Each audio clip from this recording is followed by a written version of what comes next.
Canadian medical system अच्छा है या बुरा?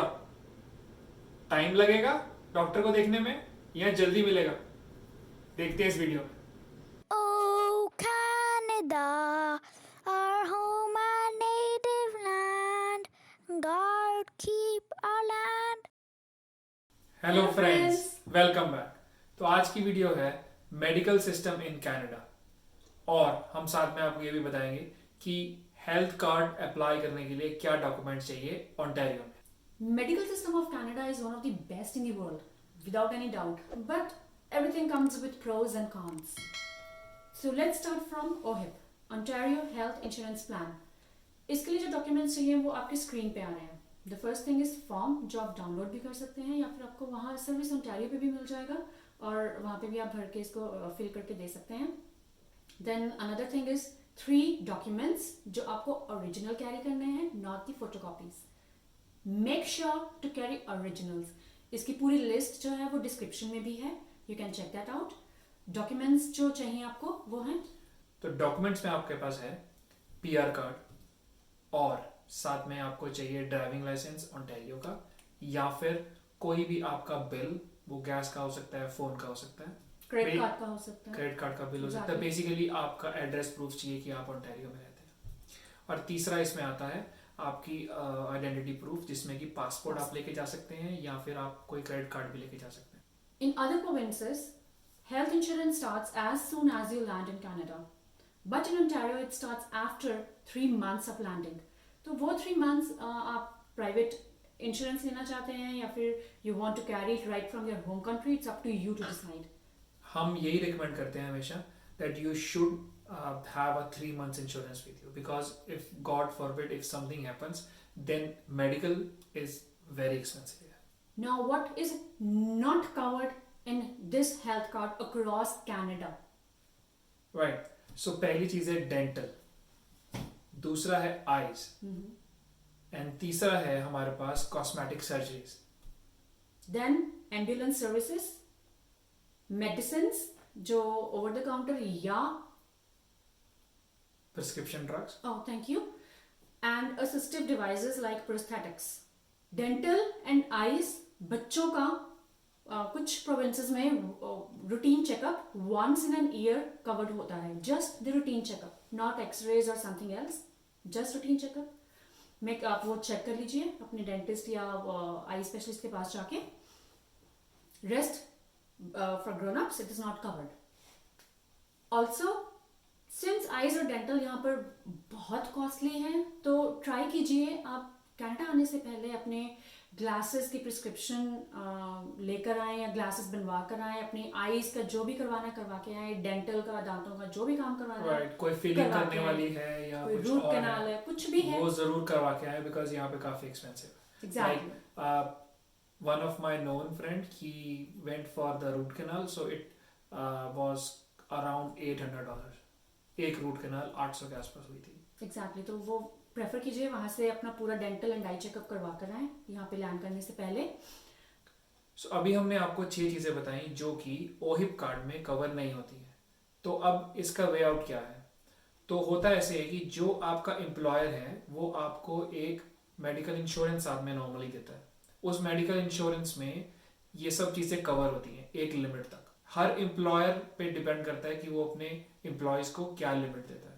Next thing is validity of your health card. For infants, it's 2 years. For grown-ups and other kids, it's 5 years. Make sure to renew your health card once it is expired. अगर health card expired हो गया and you forgot to renew it, ऐसा नहीं है कि आपको कोई doctor entertain नहीं करेगा. They will just let you know कि okay, we are accepting you this time, but don't forget to renew it. Right. So don't worry, it's not. या सो बट वैसे मैं आपको बता दूं, डॉक्टर के यहाँ पे चार्जेस कंसल्टेशन के इट रेंजेस फ्रॉम $60 to $90. अगर आपके पास हेल्थ कार्ड नहीं है या आप विजिटर वीज़ा पे हैं और आप इंश्योरेंस नहीं लेके आए हुए हैं और आपको डॉक्टर के पास जाना पड़ गया, तो आपको $60 to $90 के बीच में कोई भी अमाउंट पे करना पड़ेगा 1 विजिट का. ओके. सो ये तो बात हुई सारी ओंटारियो हेल्थ इंश्योरेंस प्लान का कार्ड बनवाने की. अब हम बात करते हैं कुछ चीज़ें मेडिकल सिस्टम की, कैनेडियन मेडिकल सिस्टम की. सो कैनेडियन मेडिकल सिस्टम, जैसे उन्होंने बताया, is one of the best in the world, and these guys make sure that they use the top notch technology and latest drugs to treat their patients. और अब medical system के अंदर यहाँ पर दो तरीके हैं डॉक्टर के पास जाने के। एक तो है आप वॉक इन में चले जाइए, वॉक इन क्लिनिक्स हैं जैसे अपने इंडिया में होते हैं, आप किसी भी डॉक्टर के पास कभी भी जा सकते हैं, कोई प्रॉब्लम नहीं है, वो यहाँ पर वॉक इन क्लिनिक्स कहलाते हैं। दूसरा है कि आप एक फैमिली डॉक्टर बनाएंगे अपना, और आप कोशिश करेंगे हर बार वहीं जाने की। तो फैमिली डॉक्टर यहाँ पर एक तरीके से बहुत ज़रूरी बन जाता है बनाना, बिकॉज फैमिली डॉक्टर एक ऐसा डॉक्टर है जो आपकी पूरी फैमिली की मेडिकल नीड्स को पूरा करेगा और एक पूरा हिस्ट्री बना के रखेगा जो कि गवर्नमेंट के साथ हमेशा शेयर होती रहती है। और एक और फायदा है, जब भी आपको रेफरल चाहिए किसी स्पेशलिस्ट का, तो वो आपका फैमिली डॉक्टर ही आपको देगा। नॉर्मली कोई भी स्पेशलिस्ट डायरेक्टली किसी भी पेशेंट को नहीं ले सकता जब तक उसके पास कोई रेफरल ना हो फैमिली डॉक्टर से या किसी और स्पेशलिस्ट से। सो मेक श्योर गाइस, यहाँ पे लैंड करने के बाद आप फैमिली डॉक्टर बनाएं पहले तो, एंड उससे कहें कि आपका पूरा रूटीन ब्लड वर्क करे, पूरा रूटीन ब्लड टेस्ट करे। सबसे पहला टास्क ही उनका ये होता है, जैसे ही Exactly. आपको वो अपने पेशेंट बनाते हैं, वो पुराना कुछ भी नहीं देखते, वो बस ये देखते हैं कि अभी हम आज से टेस्ट करवाएंगे और आज से देखते हैं कि हमारी सिचुएशन क्या है। So do remind them to get your blood test done. And every year आपको फ्री ब्लड टेस्ट अलाउड होते हैं जो कि आप अपने डॉक्टर को बोल सकते हैं, और वो ईच ईयर आपको एक प्रिस्क्रिप्शन बना के दे सकता है ताकि आप फ्री में सारे टेस्ट करवा सकें। फैमिली डॉक्टर आप चेंज भी कर सकते हैं कभी भी, और आप ये भी रिक्वेस्ट कर सकते हैं अपने पुराने फैमिली डॉक्टर को कि वो आपकी सारे हिस्ट्री, मेडिकल हिस्ट्री और रिपोर्ट्स आपके न्यू फैमिली डॉक्टर को फॉरवर्ड कर दे। That may come with some charges, $20 to $30, but ये भी पॉसिबल है। And you can also have multiple family doctors at the same time. और ऐसा भी होता है कि वाइफ का फैमिली डॉक्टर कोई अलग है और हस्बैंड का फैमिली डॉक्टर कोई अलग है, Yeah, ये भी even- पॉसिबिलिटी है। कई जगह पर हमने ये सुना है और पढ़ा है कि इंडिया में भी फ्री मेडिकल सिस्टम है जो कि गवर्नमेंट प्रोवाइडेड है, और कनाडा में भी फ्री मेडिकल सिस्टम है जो कि अगेन गवर्नमेंट प्रोवाइडेड है। तो फिर फ़र्क क्या है?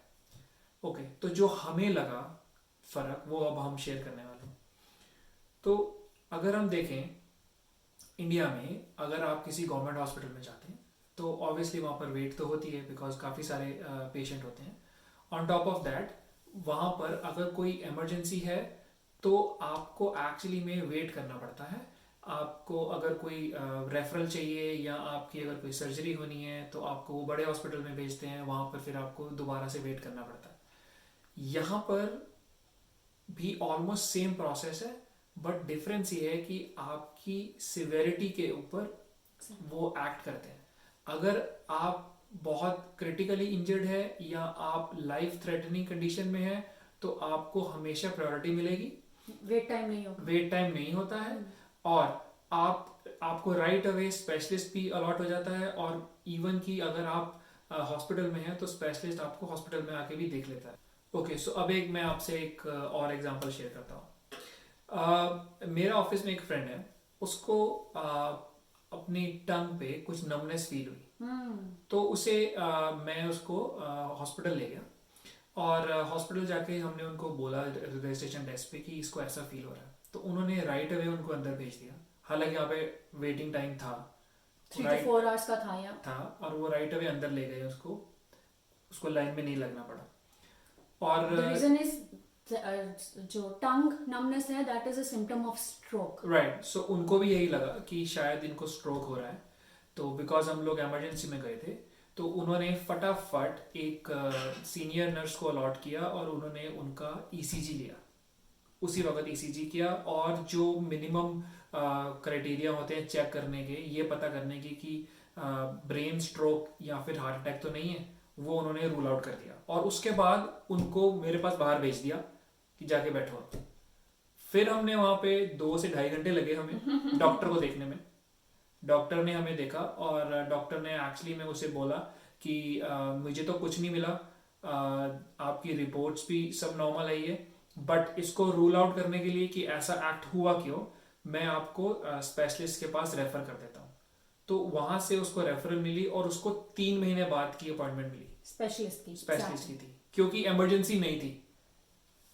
तो वो 3 महीने बाद उधर गया है और उसके बाद उसको सीटी स्कैन की अपॉइंटमेंट मिली जो कि फर्दर 2 महीने बाद की थी। तो crux of the story is कि अगर आप सीरियस हैं, सीरियस में सीरियस हैं, तो आपको हाई प्रायोरिटी पे वो लोग ट्रीट करेंगे। अगर आप उतने सीरियसली इंजर्ड या फिर इल नहीं है तो आपको उतनी हाई प्रायोरिटी नहीं मिलेगी। And expect long waiting times for specialist. यहाँ पे काफी लोगों का यही कंसर्न है कि यहाँ पे एक स्पेशलिस्ट को दिखाने के लिए मंथ्स लग जाते हैं, दैट्स ट्रू। अगर आपकी सिवेरिटी इज लो, आपको 4 to 5 months की वेटिंग मिलेगी यहाँ। मिलेगी एग्जैक्टली। अगर आपकी सिवेरिटी हाई है तो वो आपको ऑन प्रायोरिटी ट्रीटमेंट भी देंगे। So this was all about the medical system and health card of Canada. If you have any queries, guys, you can always shoot your queries in the comment section. We always love to see your comments. And we hope हमने जो comparison share किया Indian and Canadian medical system का, that is what is our experience. You may have different experience. So please share your experience and write in the comment box. Yeah. And इस video को आज यहीं खत्म करते हैं। मिलते हैं नेक्स्ट वीक एक नई वीडियो के साथ। Please subscribe to our channel. Thank you for giving motivational comments. Bye for now. Bye bye. Bye.